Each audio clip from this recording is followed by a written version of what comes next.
Hello, this is Jimmy McGee, President and CEO I'm hitting my watch party now, of the Impact Movement. Welcome for another time of Real Talk in the community. I'm excited tonight because we're going to have a conversation that is very, very important and dear to my heart. Tonight's guest first is Charity Haygood. She's a celebrity in the Impact world. She's an alumni of Impact, but she also, for real, is a principal in Newark, New Jersey, from pre-K all the way to 8th grade. Did I get it right this time? Got it right. All right. And then I got another dude too. He's not, his name is Darron Franklin. Darron and I have been praying for years together, but he's dear to my heart too. And he's a principal in Douglas County in a middle school. What's the name of your school again, Darron? Uh-oh. Darron, can you hear me? I don't think Darron can hear us. So we probably need to ask him to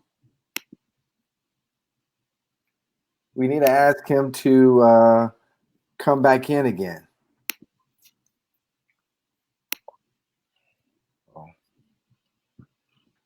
My text, people, can you help Darron? That's right. Tell Darron to leave and come back. There we go. All right, Charity. How was your 3-mile run today? It was good. It was good. I needed to go clear my mind, and so it was a good run. Now, it's funny. I was running, and I actually ran into one of my parents.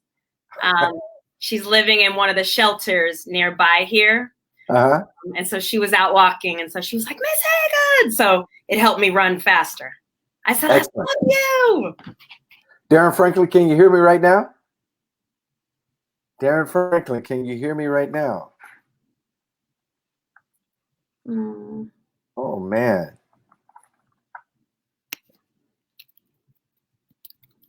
Oh, my gosh.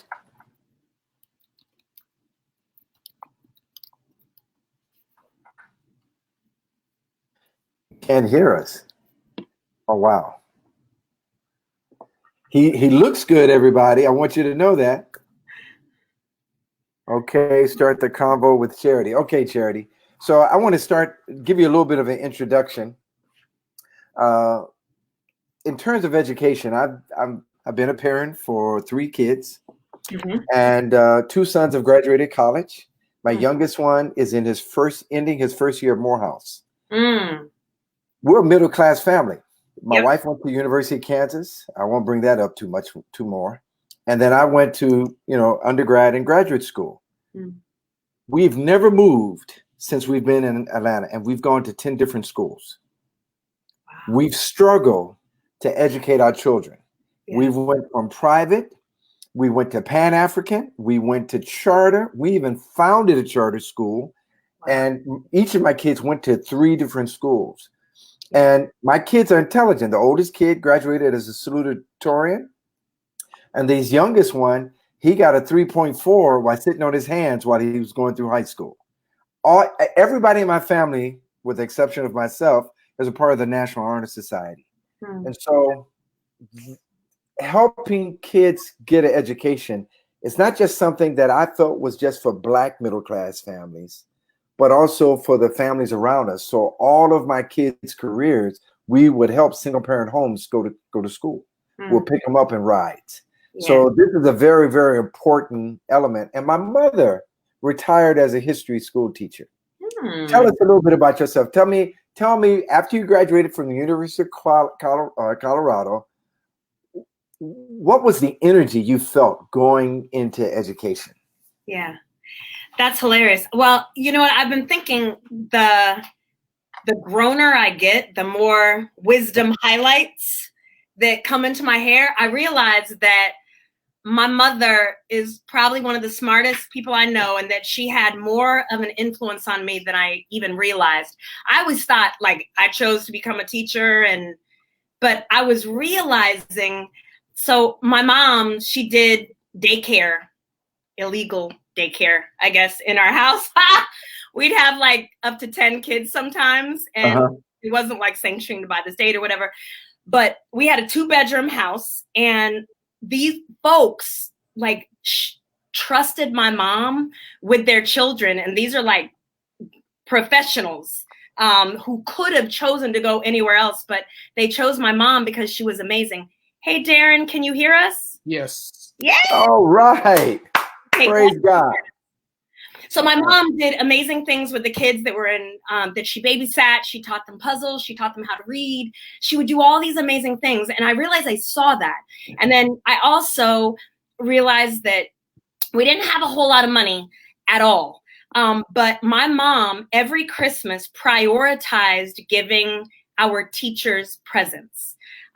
We gave a present to the mailman and to our teachers. And in fact, my mom legitimately had 4 jobs, and she had a 5th job selling Avon.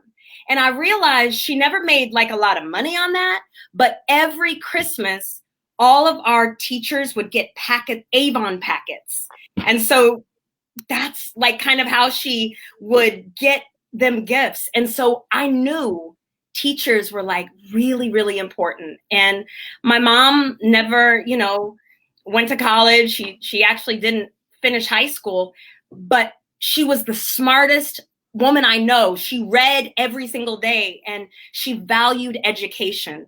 And so I fell into becoming a teacher because I knew I wanted to work hard. And then, but in college, when I was like, where am I going to be a teacher? I knew that I wanted to be at the hardest place that I could be. And so I joined Teach for America. They kind of promised you that they would put you in the neediest urban or rural settings. And so I joined Teach for America, and I fell in love. Teach for America, you're supposed to go for 2 years and then go to law school or med school or whatever. But I just fell in love with my community in Newark, New Jersey, and I stayed. And so this September will be my 25th year in Newark. Oh, wow. Yeah, and I live in Newark. I love Newark. I love Newark too. You got a beautiful house in Newark too. So. Yes, I do. Yes, I do. I have a beautiful community. You do. So let's talk about Darron. Now, Darron, when I met Darron was trying to come on staff with Campus Outreach. And before I knew it, Darron was migrating south to go to school, and he was getting a specialist degree, and he got a master's degree and a second specialist degree. Darron, how did you end up landing in education?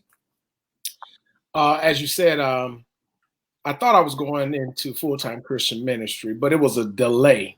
God was delaying my entry into education so that he could put the right people in place to allow me to gain entrance. And so the coach that coached me at West Georgia and one of my best friends, they were working at the same high school.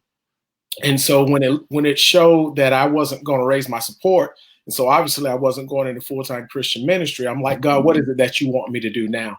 I thought this is what you wanted me to do.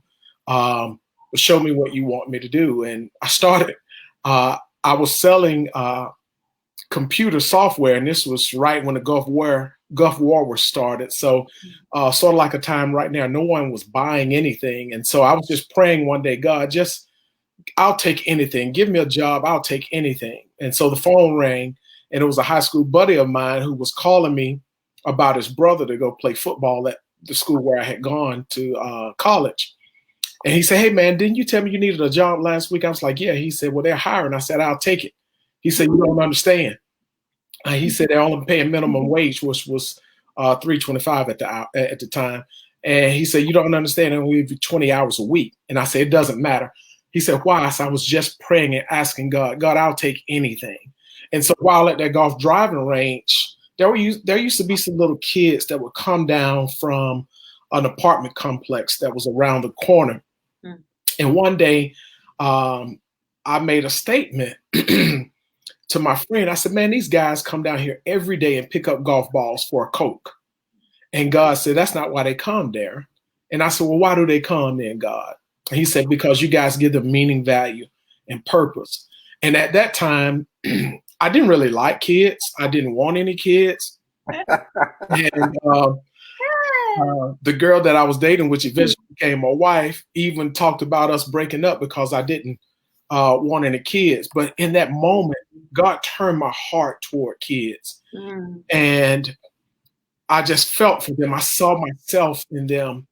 And so as I was working there, there was no epiphany about going in that direction. A couple of people that had come by, all they ever said to me was large or small in terms of the bucket of balls that they wanted. But we were out hitting balls with the kids, and a guy asked me on a Monday, hey, he said, hey, man, you're pretty good with kids. Where do you teach school? And I said, I don't teach school. And, you know, we went on. 2 days later, a lady said the same thing. She said, hey, I've been listening to you. You must be a teacher. I'm like, no, I'm not a teacher. So that evening, God said to me, Darron, did you hear what I was saying to you? I'm like, what? And he replayed those people's comments to me. And so I was like, well, Lord, if you're trying to tell me you want me to be a teacher, I hadn't taken a graduate exam, I don't have any money, you're going to have to get me in school. And so my devotion on one day was Isaiah 41:10, and it's been my verse that he led me into education, and it's been my guiding verse ever since then. And it says, so do not fear, for I am with you. Do not be dismayed, for I am your God. I will, future tense, I will strengthen you and help you. I will uphold you with my righteous right hand. And so I went to West Georgia. I got accepted into school on something that I'd never heard of called post-baccalaureate status. And it just meant if you had good grades, they would allow you to take some graduate courses until you could get your test taken. So I got admitted into school. I started taking some signed up for some classes. I got back to work later on that day, and my best friend told me that I had an interview on Wednesday. As I was walking across campus back to my car, I had an old raggedy car. I'm like, God, I can't drive this car up and down the road. And two guys walking behind me said, that looked like Frank. And it was two guys that I had played football with. So they invited me to live with them in an apartment. And at the interview that I got, the lady hired me. And so that was my entrance into education. Very divinely driven and orchestrated. How many years you been in education now? 29. Oh, wow. So we got some veterans here tonight, y'all. Okay. So let me just say to everyone in our audience, tonight we're on Facebook Live. I'm going to ask some questions. As we try to go through this issue of education during COVID-19, if you have questions, please don't go to my watch party. Go to Impact Movement Facebook page, and you can write your question there, and then our team will present the questions to us. So I want us to get, before the pandemic was announced by the World Health Organization. So what I'd like you to do, Charity, describe your school and the environment that was happening and how you were dealing with education, and if there were any inequities at the time before the pandemic hit. Describe your school to us. So I have an amazing school. My children and my families go hard, and they are survivors. They are fighters and conquerors. And when things are tough, they get tougher. And so it's not unusual for us to have lots of violence in our area. It's not unusual for us to have shootings. It's, you know, a few months ago, we were in the after school program and I see sirens. And so I go to the window and sure enough, the police are shutting down the school. They won't let anybody come out because there's been a shooting right outside. And we all have to sit inside and wait until, and it's crazy when you know that kind of thing is more of an annoyance than like that shouldn't happen. Like shootings should not happen right outside your school. But for parents and a lot of kids, it was like an annoyance. Like, now I have to wait until this all gets cleared so I can get home. And then most of them right afterwards, we went out, granted, the back door, but then they all just walked home, And so there's a lot that goes on, but we carry on. And then they show up the next day and they just keep learning. Our kids, all of my kids, eat free lunch, free breakfast. That means they're Title I, right? Yeah. Okay. Yep. Yep. So we do free breakfast, free lunch. When we've thought about, I know that, everyone talks about, ACE scores, adverse childhood experiences. And folks often say that, if you have 4, then you're dealing with trauma, and you need to be able to work through that. When we have done, some studies, almost all of my children have at least 7. And so the trauma that we are exposed to and what we see, it's great. And that was before the pandemic. And so I've got, but my kids still show up. My parents still bring their kids. They keep fighting.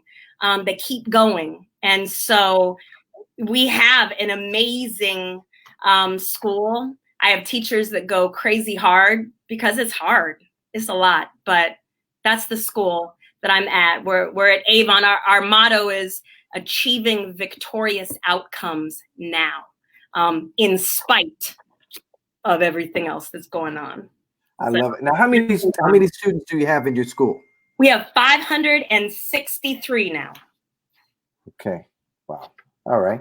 Darron, now describe us your school. Well, it's not that. I can say that I did my time in a similar setting. I thank God for this place where I'm at now. It's a very diverse school in terms of ethnicity and economics. So we have 5 trailer homes and a KOA park that feed into our school.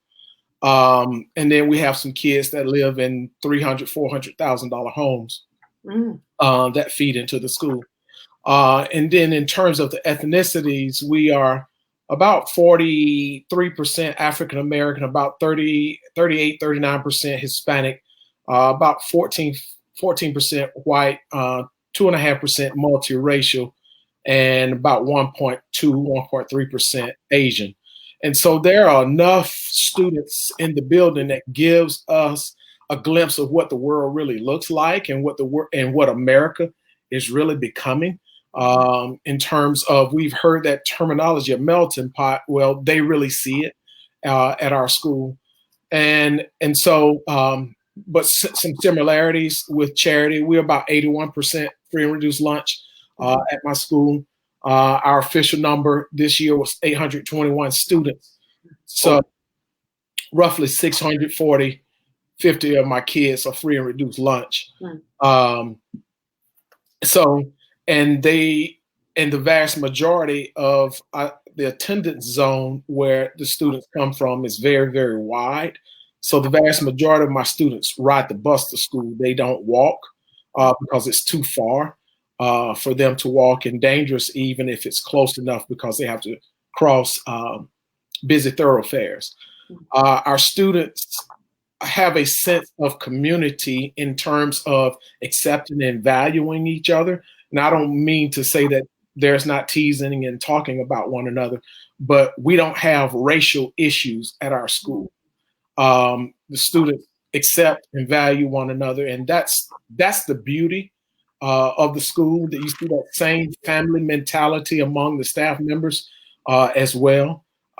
New teachers to the building say they like the sense of family that they see at the building, and the teachers that are there that have been there longer than me and same in shorter time as me say the same thing of that which they like about the school. That's what they like the most. In terms of academics, our kids struggle in terms of having a support structure in place that will propel them to the next level. I mean, in a large number of students. And I find myself many times calling students' parents, going by their houses. It's even before this COVID-19 thing, and even more so now. Can't go about houses as much because people will look at you strange, but I still make the calls. That's our primary struggle, is juggling the reality of their lives. And Chair talked about trauma. trauma in low socioeconomic areas is nothing new. Resiliency is an attribute that's commonly observed in students that experience trauma. Yeah. And so the struggle is trying to get our kids to buy into the way to fight through this to the end is to get a better education so that I can avoid and escape some of the challenges that I face as a child. Wow. Now, so here's the deal, and I want to try to pivot towards COVID-19. The Impact Movement is a collegiate ministry. We serve Black students on college campuses around the country. And I know some people are imagining, if they're watching now, they say, so why are you doing this on school? Well, one of our attributes, we have a thing called 3 para. It's para-church, para-school, and para-community. And they're going to put it up on the screen so I can read para-community to you. And what we want to do, here it goes, it says all students become aware of the challenges and issues many encounter. Our desire is that they would learn how to provide a gospel-centered response that inspires positive change on their campus, in the community, and throughout the world. And so we have a belief that if we don't teach our college students in our space right now to care about the community on campus, the community in the chapter, but even more importantly, the community, the city, the environment around the campus, if we don't teach them now while they're in school, we believe, and it's a hypothesis, that they won't care when they graduate. They won't care about your schools. They won't care about their neighbors. They won't care about these environments. Yeah. And what we want them to see is that these issues are very important to them because they will become neighbors either in Newark or in Douglas County. So this is very, very important for us to see. I think the next thing, what we really want them to see too, is that many of our children, or excuse me, our students are still first or second generation graduates of college. Mm-hmm. So right now, this is having vast impact upon their worlds because they're removed from the environment that they were trying to escape from and move back home. So now COVID-19 hits. We got shelter in place. You're in Newark, and of course, Darren's in Georgia, and we've got 2 different scenarios of how people are addressing COVID-19. I think in both of your instances, school is over in terms of having students in school, but the issues haven't changed. Have COVID-19 brought any new challenges in your desire to educate your kids? And so I started with Charity first time. Darren, I'll let you go, and then I come back with Charity. So has COVID-19 brought you any new challenges? I don't think they're new. I think they're more defined. I think they're more they're intensified. So, for example, students having access to get work done, and what happens in families. For example, there's a family, parents super engaged. This is her second child coming through the school, but she went through a divorce last year, and so now she lost that income. And so she really hadn't had to have internet other than through her phone. Mm-hmm. But now she needs it. And both of her kids are A students, one at the high school, one at my school, but they haven't been able to get their work done. And trying to help resolve issues like that. One of my students' mother is a former student of mine. They live in an extended stay motel, which is about 3-4 miles from the school. They don't have internet. They live basically in a 1-room efficiency for women. And so it's just making those issues more lucid to us. They're showing a deeper clarity of some of the challenges that students are facing. Parents have lost jobs. One of the parents that came to get a computer for me last week, she said to me, Mr. Franklin, my husband nor I have worked since March the 13th. We haven't received a check since March the 13th. And so those types of situations only just bring about what was already there. It's sort of like raising the grain in a piece of wood. When you've sanded it down and then you apply some oil or shellac, the grain becomes that much more clear and defined. That's what COVID-19 has done. Are there new things? Yes, they're just manifesting in new ways, but they're the same issues. Yeah. Wow. What about you, Charity? Woo. Darren said it. I agree. COVID just magnified what's already there. And I think our biggest thing is, I guess we've been able to hide some of the things because they're not out in the open. And so I think it's easy for folks to blame, oh, well, the child didn't get his homework done because make this excuse, or this happened or that happened. But this really exposes there are real deep reasons why a child is not getting help with homework at home. If mom is working, then the child is home by themselves with that work. And so now, whereas they used to just be home by themselves a little bit, now they're home by themselves all day, and supposedly, educating themselves. I think the biggest heartbreak that I have noticed is we were crazily blessed. Mike Rowe, the gentleman who used to do Dirty Jobs, now has a show called Returning the Favor. And so God blessed me in a crazy way. And he donated 125 Chromebooks to my school so that I could be one-to-one, because we were realizing that whereas folks would say, oh, we have internet access, or I've got a device, but they meant their telephone, and their telephone cannot serve for their child to do all of the platforms they need to do. Forget the fact that mom has to go work, so the child can't even use that device. And even if they could, if there's 2 or 3 or 4 or 5 children at home, one device is not going to suffice. And so our superintendent was amazing. He's so courageous. He's told all of the principals to deplete all of our resources and just send all of the Chromebooks home with the children. So we were like, yes. So we did that. And then Mike Rowe gave me the 125 more. So I had one-to-one. But then we realized our parents couldn't access the so-called free internet. Wow. It's not working. It's not happening. It can't happen. And so what we're finding is that my little babies have their little Chromebooks. They're so excited, and they can't do anything with it. And so it's just glaring. The inequities are glaring. And this is why, when we want to know why are our children so far behind, because the playing fields are like, yes, here and down, down on the floor. They're so far apart. And this has just pushed it further.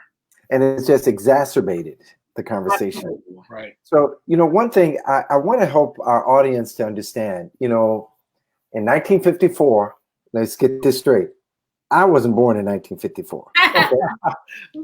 and I didn't come 2 or 3 years later either. I want to be clear, so I want folk to know this. But in 1954, we had Brown versus the Board of Education. And it was allegedly the time for us to desegregate our education. What most people fail to realize in that narrative is that Thurgood Marshall was trying to overturn Plessy versus Ferguson, which was separate but equal. The idea that we can have separate schools with the idea of equal resources. And what he did was, he wasn't fighting for desegregation. He was fighting for schools to live true to the law. So if you're going to have a black school, make sure that black school has the same size bus, has all the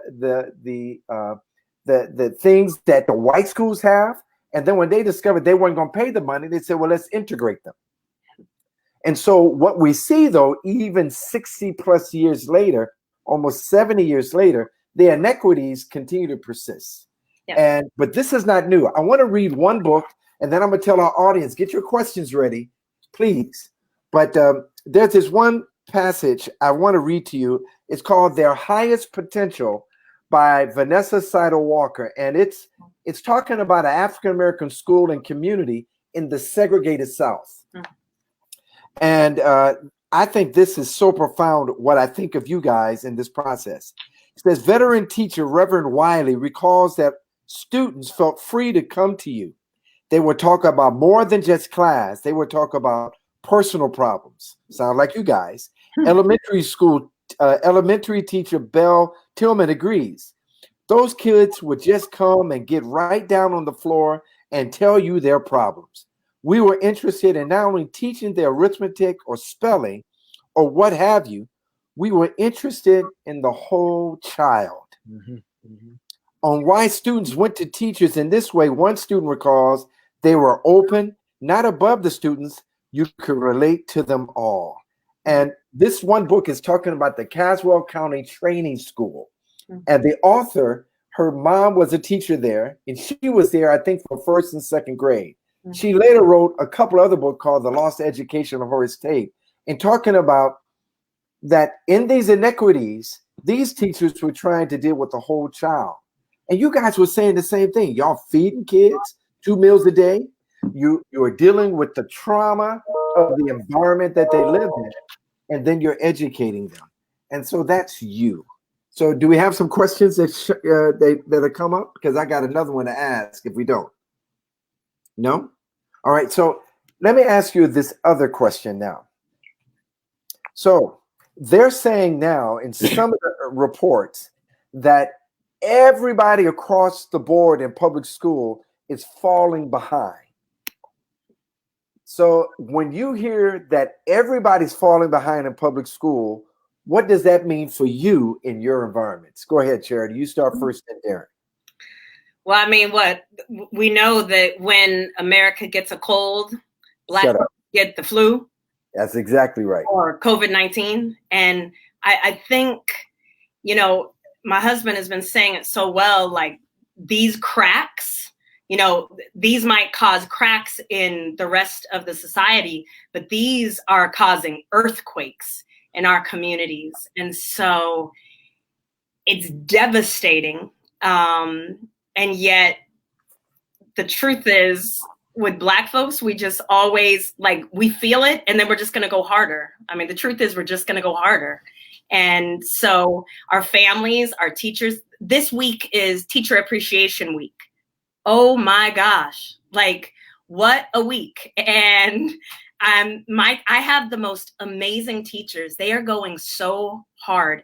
They are figuring out how to do Marco Polo with a child who maybe can't get access to, the devices, or they don't have a device, but maybe they can show them a little lesson through Marco Polo, and then the child can respond with a question. Or, teachers are the key here. And I think that we can't quit. I mean, every summer, it's so funny. People always ask me, Charity, are you ready to go back to school? Do I have a choice? I mean, the children are coming. The children are coming. And so our children, yes, are falling way far behind. I'll just say this. Our children, we give them a test to figure out, what they know, if they can recognize letters. Because if a child can recognize letters, then they can figure out sounds, and then sounds you can put together and come up with words, and you can learn how to read. But if a child cannot recognize letters, they're in a tough way. And so my kindergarten class, when we went in, only 30% of my kids were able to even recognize that, okay, this is an A, this is a B, let alone the sounds. I'm not, you know what I mean? But when you're already that far behind, it's hard. It's devastating. But of course, we're going to keep hope alive, and we're going to keep going. But it's devastating. And the world needs to know it's devastating. And as a society, we need to, if we really care about this, we have to try to at least get the playing field closer by doing something like making sure that every child has internet access. That just has to be a given. And that's something that as a nation, we can do that. That's not hard. We could do that. If we wanted to, we could do that. We simply don't want to. And so, yeah. That's really bad. What about you, Darron? Has when you hear that public schools are falling behind, how does that apply to your world in Douglas County? I would say I'm going to start off with the last thing kind of that Charity said, keep hope alive. There's hope. There exist in my school pockets of excellence and brilliance. Mm-hmm. And it is those situations, along with my hope, that there are kids that were like me, that came from a broken home, that didn't have the right setting, but make it. And so those kids that are doing well, that are excelling, they're my encouragement. Those kids that I see that sparkle in their eye, but they have some hurdles and obstacles in their way, I try to focus on that and allow that to refuel me, because if John Hattie talks about something called collective teacher efficacy. And so if a person has a sense of efficacy, they make a difference. And so you see in the research that people that have a sense of efficacy have a high impact, or it correlates to students performing better in their classes. Yeah. And so my goal as a leader is to make sure that I'm always in a position of health, that I can help our adults fight against the negative experiences that and the challenges that they face every day, so that we can not look in the moment. Because if people laughed at me. There's a girl laughed at me. I was a principal of a high school in another district, and she walked through the gate and she said, "What are you doing here?" And I pointed to my name tag, and she started laughing. She grabbed her sister and she said, "Look at here." And I said, "God had a plan for me." So often we look at kids for where they are and who they are in the moment, without realizing that we need to look beyond the moment, because God does. That's what he said about Abraham. His commentary about Abraham was, against all hope, Abraham in hope believed, and it was credited to him as righteousness. But that's not what happened. Abraham didn't believe. He laughed. He had doubts, but that's not what God declared about him. He got back on track. And so my responsibility is to try to get us and myself back on track. And the word of God is true. The word of God says you reap what you sow. So if you sow the good things, we can't look at trying to get fruit today, because the law of the harvest say you reap what you sow, you reap later than you sow, and you reap greater than you sow. So do things the right way. Kids get those things. They know intuitively and innately when we care about them, when we're loving them. And that's the gospel. Loving people and demonstrating our love through the way that we respond and relate to them, how we provide for them, whether it's material or emotional support. So are we getting behind in some ways? Yes, we are. We are. However, if we look at that through that lens of a deficit view, we have no hope. Right. And I have a Savior that tells me I have hope. Yep. And the word Proverbs says, hope deferred makes the heart sick. Well, I have enough wrong in my heart all by itself. I don't need to do this other stuff. And so, yes, are there challenges? There are challenges. How are we getting behind? Going back to what you said, Jimmy, my mother graduated high school in 1956. And she talks about that landmark case as the end of us in the Black community, because we lost our hunger. We lost our thirst to aspire for more when we seemingly were accepted. And then as things got better, as one generation did better than the other, that sense of of a hunger and a drive to do more, some kind of way it evaded us. And so that's how I say we're getting behind. Well, you know, one of the things I want to bring up again, we only got 20 minutes left. And I see on my Facebook page for my watch party, people are posing questions. If you want to pose questions, you've got to go to the Impact Live Facebook page, and then they'll transpose that question to me. So please, if you got a question, go to the Impact Movement Facebook page. All right, here we go.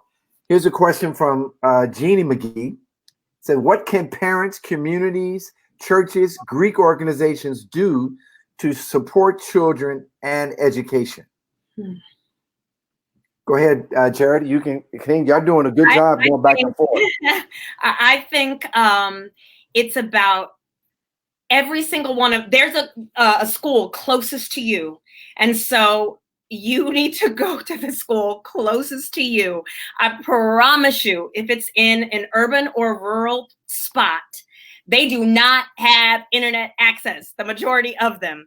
And so I know one of our friends was just suggesting, what if a family decided, you know what, we're going to support a family for 1 month to let them get internet access and actually not only help them get the access, but then actually walk alongside them and help them understand, because grandma has no idea.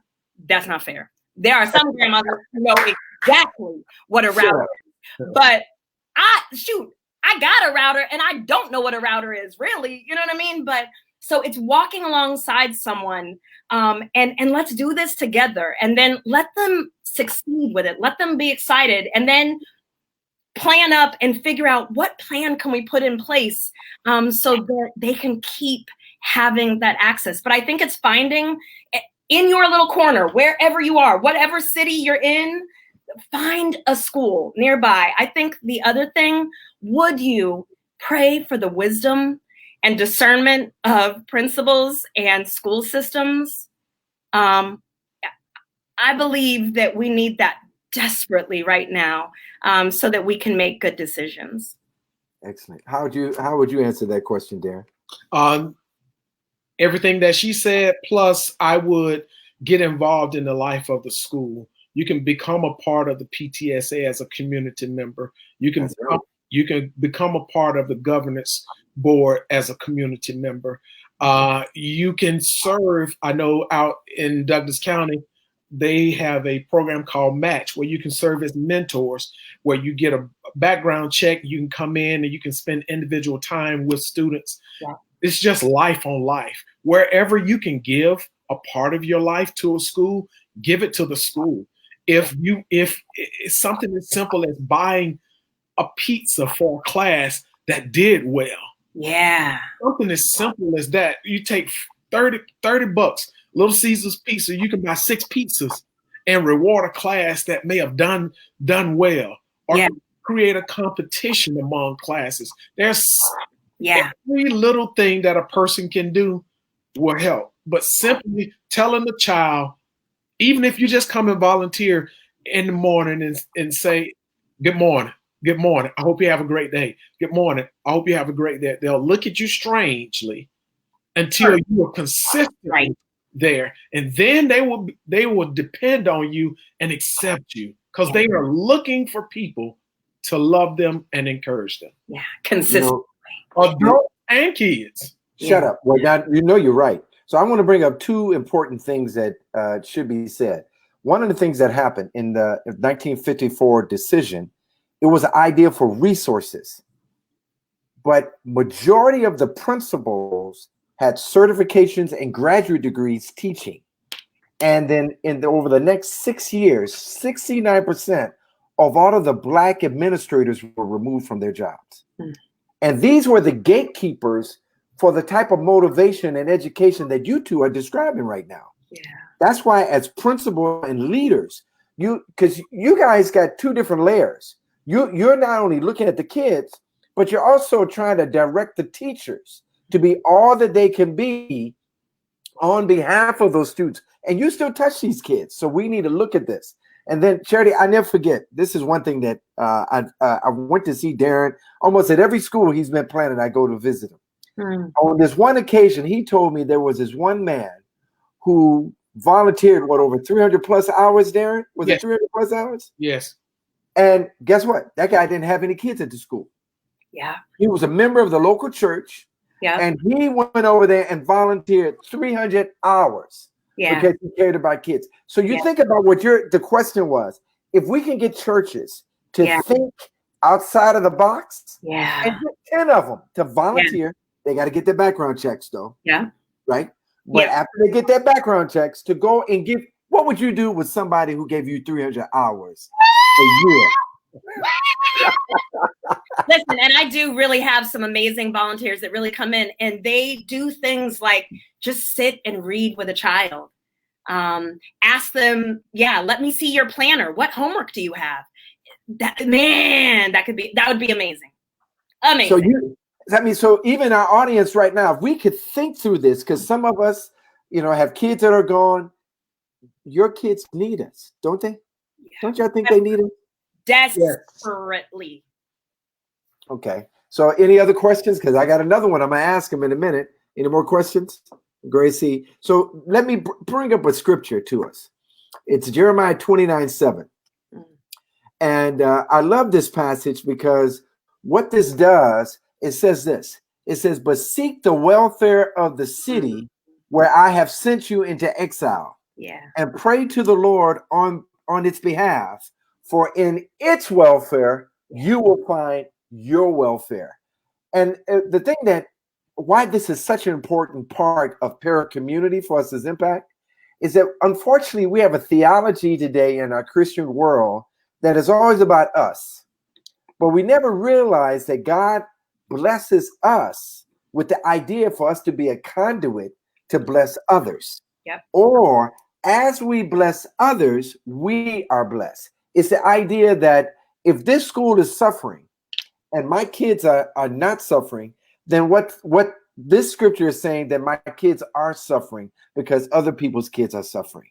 We need to raise this value of realizing it's not just us taking care of our kids. There's a phrase in South Africa that says, any child is my child.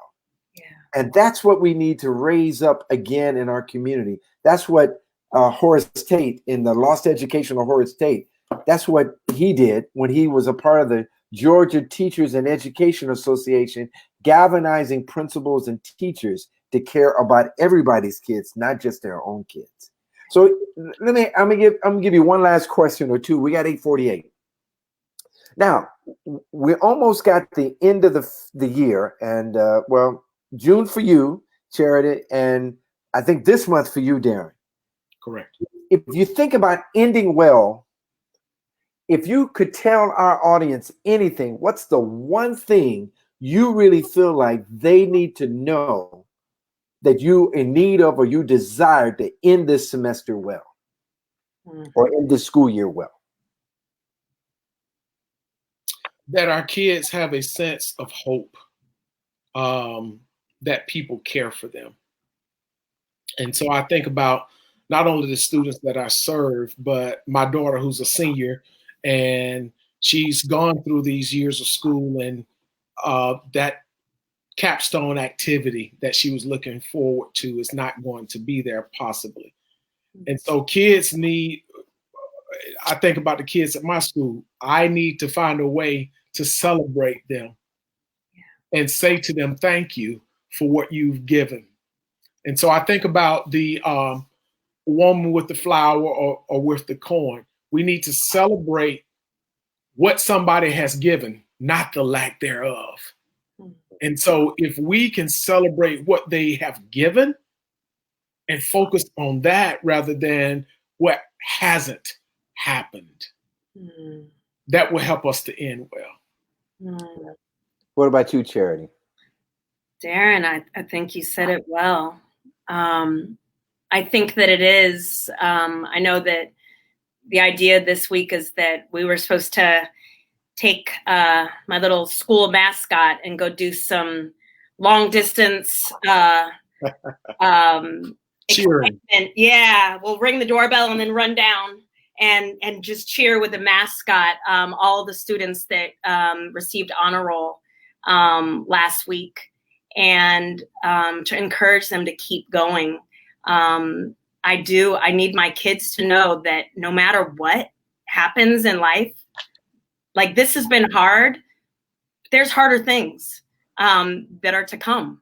And so we've got to figure out, because our kids and our communities, we have grit. And so it's about figuring out how to just keep that happening. But then I think if I can figure out how to have the family that really has been able to be successful, even though mom's been at work and the kids are there, but somehow they've still figured out how to stay on honor roll, even though, for example, they don't have the internet access, Darron, like you talked about. But if they still were able to be well, how do I partner that parent with another parent who maybe didn't do so well? How do I do that? And if I can figure out that, because they keep talking about this is happening again. It's not like this is the end of this. They talk about it happening again in the fall and stuff. But so if we can figure out, if we can tap into those folks that have done this well and figure out how to partner them with other folks. And I think also finally what Darron said, it's about celebrating our kids, like especially the kids that would have had their little celebration to go from kindergarten to first grade, or pre-K to kindergarten, or from 8th grade to high school, or high school to college, or college to, as a community, if we can figure out how to celebrate them and just love on them like crazy, or even after, when this is far gone, recreate it somehow, that would be awesome. Wow. And, there was a time, I know when I was a kid, which was far, but not that far apart, we used to hear on the radio every once in a while that this generation of Black people have exceeded the previous generation. And it would be on public radio. I mean, I used to hear it on WJPC with Tom Joyner, or when he was on WVON with Tom Joyner. They would have that. I haven't heard that in a long time, how this generation has exceeded the previous generation. But this generation, this COVID-19 is something special. Unfortunately, I heard news today that they expect a vast increase of deaths over the next 30 days before June 1st. And so you're in two different areas. You're in Newark and Darron's in Georgia.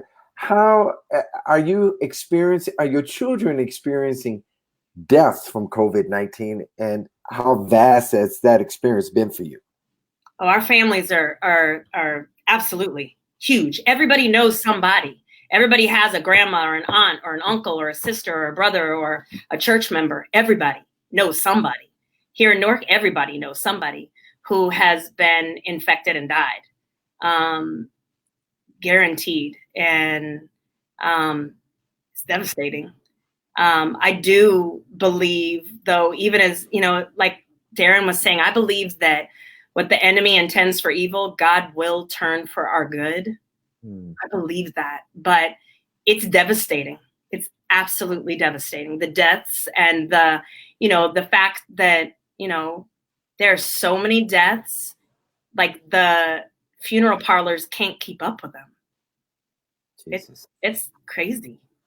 It's terrible. And I know that other, when I look on the news and I see other folks so eager to get back at it, I truly believe it's because those folks have not experienced the death that we've experienced. And so it's a different reality. Yeah. We have one more question. Go ahead. Let's get it in. This is the last one. All right. This is from Johnny Brown. How could schools moving forward look differently to reach our kids and impact parents? Okay. So now he's asking a question for reimagining what schools look like going forward. So go ahead, Darron. Why don't you start off and then we'll end with Charity? Yeah, I'm excited about this. this challenge is an opportunity. And so with some of the tools that, I mean, the district has already, we have a partnership. Google has a data center in Douglas County. So we've already had a partnership with Google. Our teachers had Google Classroom all year, but we weren't maximizing Google Classroom. And so what I'm excited about now is that whole suite of Google tools to be able to bridge the gap. So many times we wanted parents to come into the building for a meeting. We don't need to do that. Let's schedule a Google Meet and we can share with you whatever we need to share with you digitally, or we can send it home with you by your kids to engage parents that way. I envision being able to try to have whole school meetings similar to what we're doing right now, having someone to moderate questions and respond, because it's a lot easier for a parent to stay at home and participate than to drive 20, 15 minutes to the school and sit there at a meeting. And so just leveraging technology to help us foster greater relationships, whether it's support of the parents. I'm trying to think about how I can creatively use funds to create. We used to have something called homework hotline when someone called on the telephone. Well, now we need to morph that into homework hotline through Google Meet. Yeah. Teachers can actually walk students through whatever their support is for the particular subject. So I'm trying to figure out those nuances within the budget to figure out how we can provide that. So that's a quick things that I've been thinking about along those lines, reimagining schools. I'm writing notes. That's what I've been doing over here. Collective efficacy and parent meetings through technology. And excellent. Thank you, Darron. I'm writing my plan for next year. And so these are going to go right into them. So thank you so much. And boy, I agree. I think what I've noticed is, and what I'm excited about is figuring out how to use these platforms so that we can really have more tailored instruction. And so that we can do it in more, in smaller groups and making sure that it really is specific. And it also, for when we have children that they're absent, they can still jump online. They can be home exactly sick. Right. They don't have to get anybody else sick, and they can sit from their bed instead of watching TV. They will watch their teacher. So I think that moving forward, we can use some of these tools that we've figured out so that we can continue the learning. I think the thing, though, that must happen so that can happen is we must ensure that every child has access to the internet. Without that, we will be in the same. Just throw our hands up. We have to have the internet. That just has to be a given. But then once we have that, we can utilize it. Excellent. What most people don't realize, you guys are essential workers. Mm-hmm. You guys weren't allowed to stay home. You were working for us. I saw pictures of Darron feeding people at school, seeing lines of cars come through for Title I breakfasts and lunches. I imagine you were doing something similar. Is that true, Charity? It is, yes. And I remember chasing you down because you were getting Chromebooks and going home, putting Chromebooks in the hands of families. Yeah. And I was chasing both of you down because you don't have a 9-to-5 job. You guys got a 9-to-9 job. Right. And you wake up and you think about these kids as your kids, and that's what I appreciate by you guys. I want to thank you for just this Monday evening. I'm praying for extra sleep for you guys because you got 4 more days. But I really appreciate y'all helping us and our audience understand that COVID-19 is having a vast impact to children around us. And for some of my college students, it's their brothers and sisters. Yeah. And for some of our college students, some of them, it's their own children. And for our alumni, it's their kids. And for our donors, it's their kids. And so I'm hoping that we can come out stronger as a community because of these conversations. And I want to say thank you to both of you guys. I have such vast respect for both of you. I got one last thing to say. Next week, the next conversation is going to be with some of my partnering organizations to talk about the challenges to do ministry through this vehicle of the internet. And so we're going to have Young Life, and I think she's on here now, a young lady named Shaylin Hardy from InterVarsity. And together we're going to talk about How do we do ministry to Black students in light of COVID-19? I hope you guys would join up for us next week. But I want to say thank you again to Charity Haygood. Ryan, love you. I'm going to get Ryan back to your husband. Love to Tawanda, who gave Darron away for us tonight. Get some rest. Thank you so much. Thank you, Jim. See you next week, guys. Charity. Nice meeting you, Darron. All right. Bye-bye. You guys stay on until afterwards. Okay.